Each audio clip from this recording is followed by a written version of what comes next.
Δυστυχώς δεν είναι σήμερα οι ταγοί της Εκκλησίας μας σε θέση να βοηθήσουν το πίμνιο και το αφήνουν να κατασπαράζεται.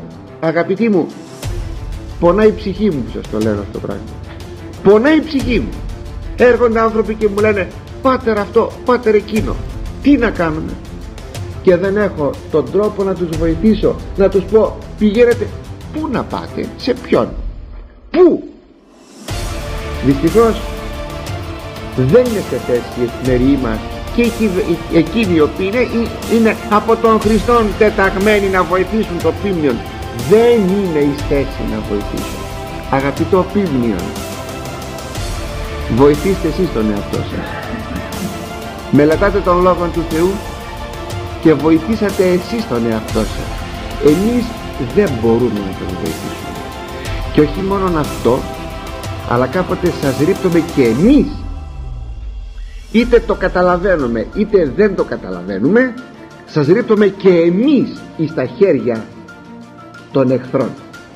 Δεν θα θέλω όμως να σας αφήσω και ξένιαστους και να πείτε έχουν τον λόγον άλλοι, αυτό που θα μας πούν αυτό θα κάνουμε. Όχι, να είμαστε ξυπνητοί άνθρωποι, να μελετούμε τον Λόγο του Θεού για να μπορούμε να προστατεύσουμε τον εαυτό μας, διότι σήμερα δεν σας προστατεύουν εκείνοι που είναι τεταγμένοι για να σας προστατεύσουν.